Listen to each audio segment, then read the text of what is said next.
Hello, Rabbi Langsam. Hello.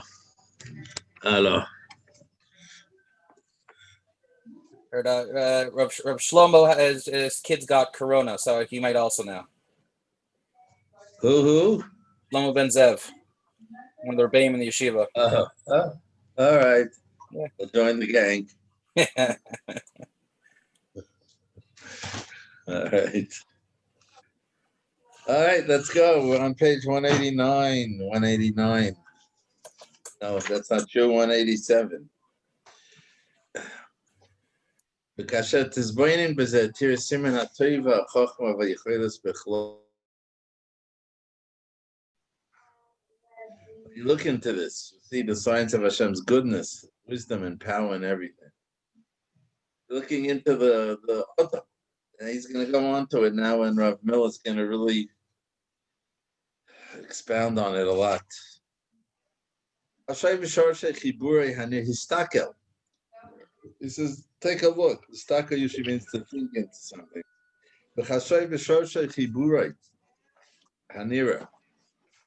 And give thought. But the visible aspects of the person's makeup, how he's built, chibur. What do I mean? Nafshoi v'gufoi. His nefesh, his life spirit, and his body.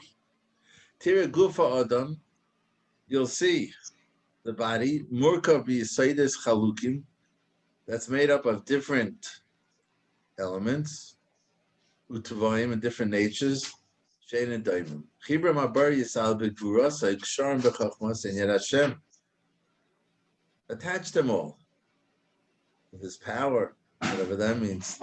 Tied them together through his wisdom. And together he created a person, a body unified in its appearance. So all these different things come together to make this thing we call Adam. Mischalik v'tivoi. And it's even though he says there are so many different processes going on at one time, and to that Adam, he attached a ruchnius aspect, similar to the malachim. It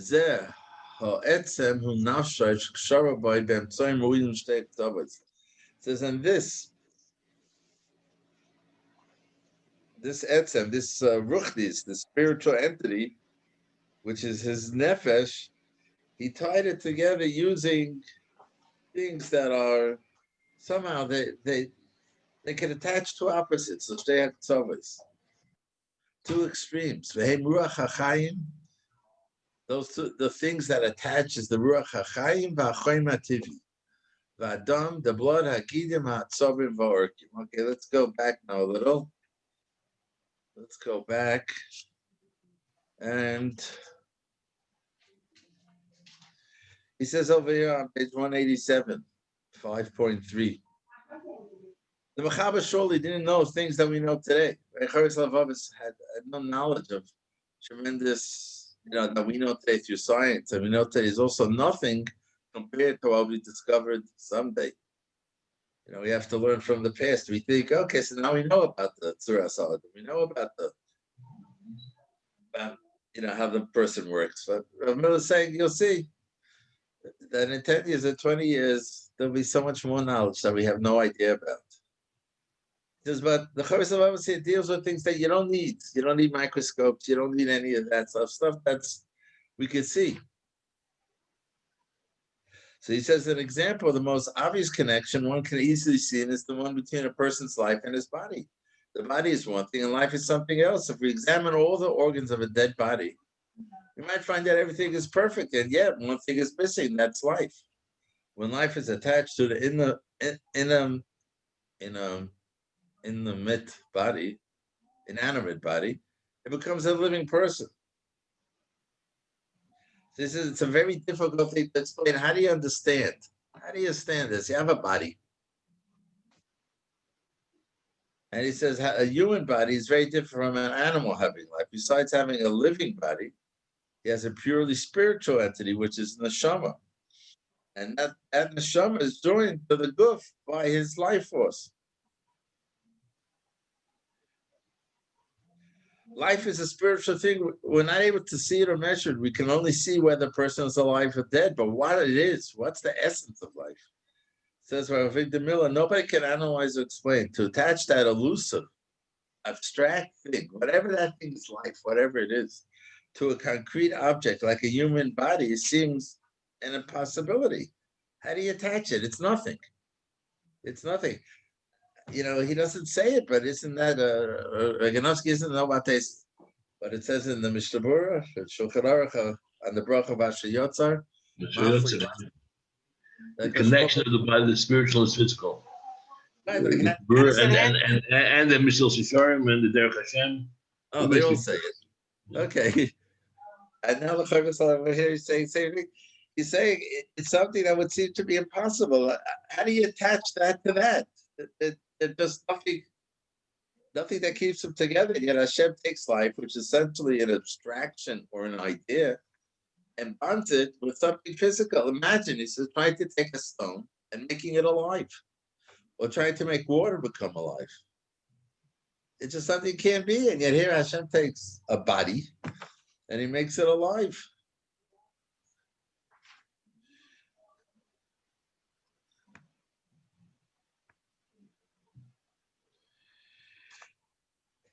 We skipped down to, he says that a Baruch Hu then attaches the ruchti, besides the life, right? I mean, an animal also has life, but then on top of that, we have the aspect of ourselves that we're like malachim. So he says, lower down on 188, an angel is nothing but spirit. There's no physical element. And although one aspect of a human being is his physical body, another aspect has the character of an angel. A person not only has the ability to live, that an animal also does, but the ability to have feelings, emotions, aspirations. He has a soul, which is much more than.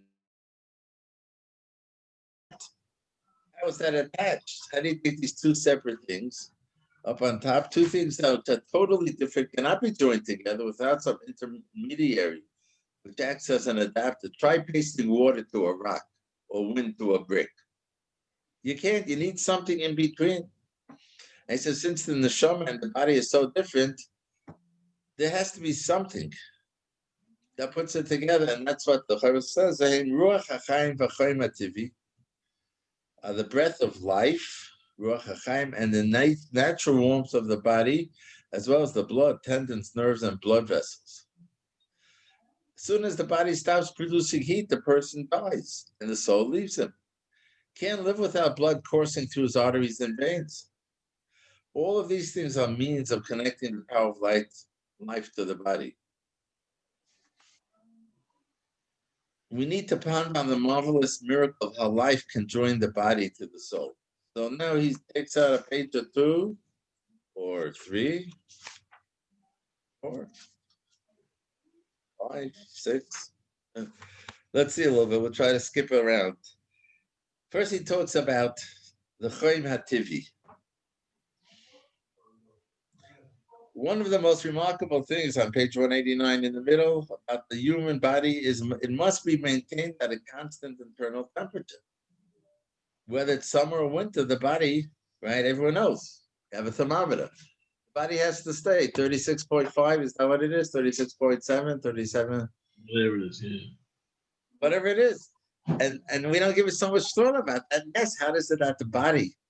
So my thermometer has a color thing, and I do use that because it's a Braun, a German made, but it goes to red. If it's ever a high temperature, it's not a green color. It's a regular temperature, it comes up green and then says the number. So as long as I see green, I don't have to worry about what it's showing. I'm colorblind, so it's not good for me. You know, once upon a time, there was a thing called a thermometer that with a red thing in it, and you had to shake it down. And it would, you know, In March and April, temperature every hour. I was so crazy. Yeah, that was what do you call it? Because it was mercury. That was the old ones. That was mercury, right? You had to know how to turn it to read it. Today, you just put the thing against your head and you got your temperature finished. Okay. You have to use a matchstick. In any case, what's the aside? We didn't give it thought. Right? You know, when it's too high, you're sick. if you get too high, you die, you know. I remember when I was sick of a Pesach with pneumonia, my fever was pushing 104. My wife thought that she was going to be a young almana. That's where we were holding. You know, you go too much running and you die. So how is it? This is what he discusses now in the next 3 paragraphs, that the body keeps its temperature in a healthy body. That it keeps it. It can be pretty hot outside. It can be pretty cold outside. So he says, whether it's summer or winter, the body can't be allowed to cool off or heat up. This precise regulation of the temperature doesn't happen by itself. There's a thermostat in the brain, which is constantly adjusting the heat of the body. That heat is essential to the functioning of the body. You need it. The body can't work if it doesn't have that natural heat. For example, water must be cooked in order to cook meat. It must be heated. Similarly, the chemical reactions in the living body require the right level of heat in order to take place. If the body temperature was to rise above normal, the heat would damage the delicate body machinery, parts of which may not be bigger than microscopic cell. So how does the body prevent its temperature from rising above a tolerable degree? One of the things the body does to cause the skin to perspire, that some of the water that exists in the bloodstream is rerouted to the skin, comes out of the pores in the form of sweat. The evaporation of the sweat uses heat, which is drawn from the skin, thereby cooling the body. So this time on a hot day and you start sweating, and we view it as a pain in the neck, it's really our body rebalancing the internal heat. And when you think about even that mechanism, how much chokhmah goes into that little chokhmah of sweat, and how that sweat works. In the wintertime, we don't perspire much because we don't want to get rid of heat. We want to maintain the heat that's inside the body. So you don't sweat in the winter. A person who's very cold shivers. And he says an interesting thing. Why do we shiver? That vibration generates heat, which brings the body temperature back up. So shivering is also, it's the body's mechanism to create heat in the body. It's also remarkable that the body is able to perform its chemical reactions with only a small amount of heat in comparison to cooked meat. Water has to be brought to a boil. Clearly, such a high temperature would destroy everything in the body. So the body is able, with only a little bit of heat, to achieve changes that would need very high temperature outside. How can that be done? The answer is enzymes. These are complex substances that help the small amount of heat in the body accomplish what needs to be done. Of course, the Mechaber didn't know about enzymes and the miraculous effect. The enzymes replace the need for a constant boiling pot on the fire inside of our body to process all the food we consume. You eat all that food, how does it get cooked? He says, with enzymes, and change them to different materials that the body needs. And therefore, we have to thank Hashem for the heat that enables our body to function as they're meant to. When the body experiences illnesses, the temperature rises and the person develops a fever. This is a defense mechanism, because like anything else in the body, germs are damaged by the greater heat. But Hashem in His kindness makes the temperature rise only when the body needs it. This is a small part of how we are cared for by Hashem in His kindness. As David Melech says, Marabu Masecha Hashem, Kulam B'Chachma Asisa. Right, so that's what we learned here, that he says that the Choyim HaTivi is like the mechanism that keeps us alive. And then he goes into the blood. The blood that flows through the circulatory system is an amazing substance that comes into contact with every tissue of the body. It carries a river of nutrients to nourish every one of the body's 100 trillion cells. There are thousands of different, listen to what he says here, it's incredible. When you start knowing this stuff and you think about it, there are thousands of different nutrients in the blood. As different nutrients are needed for the hair and for the liver. The blood is that system that's bringing the nutrients to the body, and each part of the body, whether it's the hair, whether it's the liver, whether it's the heart, whether it's your toenails, Everything needs different things. Not only are all these materials being transported by the blood, but they're reworked while they're being carried along. He says, besides it being a transportation thing, it also is preparing the thing. Some materials need to go through hundreds of stages until they're ready to be used by the organ for which they're destined. Imagine a delivery truck that transports wigs. I don't know why he got this example, but contains a factory that creates air while en route, or a bakery truck is baking cake while en route to the customers. And not only is it baking the cake, it's grinding the wheat, mixing with water, making flour. All this is done in the blood. It's manufacturing materials as it's coursing through the body. And then he says another unbelievable thing, miraculously, while these thousands of nutrients are carried along in the blood, they don't interfere with each other. How could that be? We can't put two different medicines in one bottle because of the risk of an unexpected reaction. And here you're putting all the different things, they're flowing all together. Not only does the thousands of nutrients not interfere with each other, but the blood brings each nutrient to the right place. Imagine a delivery man who has 10,000 addresses to which he has to make different deliveries. That would be like the blood, which has 10,000 delivery addresses, each requiring different combination of nutrients. And it's all in the blood. It's not even packaged separately, right? It's all flowing in this thing we call blood. And each delivery must be correct. If the wrong material is delivered to an address, for example, calcium to the brain instead of the bones, the person could be vulnerable to a catastrophe such as a stroke.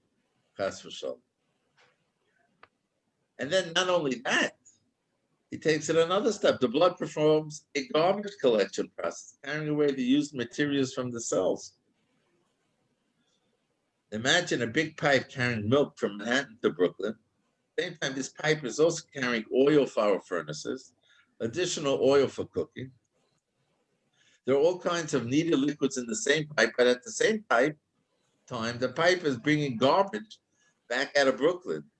Although the garbage bilge water is mixing with essential materials in the same pipe, one does not contaminate the other.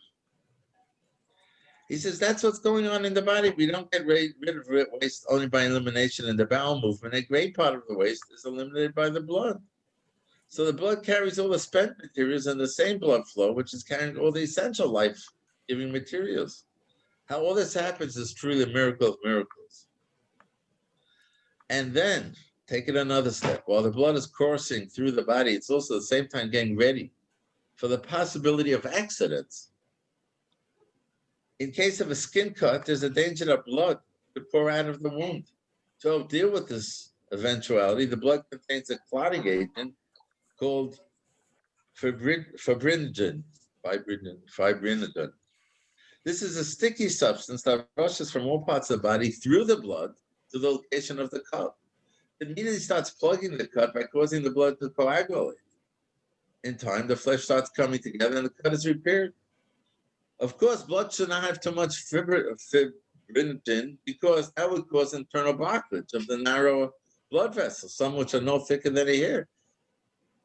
If those blood vessels are supplying a critical organ like the brain, there would be a stroke. Since it's so sticky, how does it pass through the blood? The answer is that it doesn't. It stays diluted with the same consistency as the rest of the blood. When the system becomes aware there's a cut, the loose substance is transported to the vicinity of the wound, and only there it becomes sticky. It can't be sticky before because it wouldn't flow. It would cause a blood clot. So instead, it's not sticky until it comes to where the cut is. And when it comes in contact with the air, it becomes hard and the scab is formed to close the wound. He says today airplanes have, they have in their lining of the fuel tanks, and cars they have it today also, right? You get a puncture, you get a flat tire, and on its own, it seals itself. But this is what it runs dry. What's that? It runs dry. It doesn't fill itself. It just kind of runs on a flat.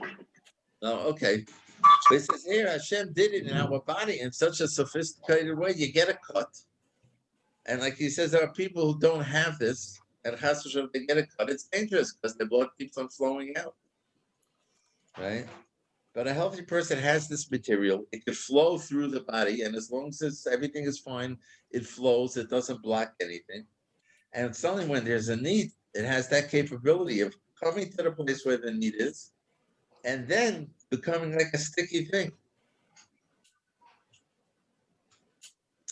These concepts are only the very basics of what is blood about. The miracles of blood could fill libraries. So when we see blood, we say to Hashem, Maravu Masach Hashem. He says, and that's why the Torah says that the Tamu on Nefesh, it's a true chesed.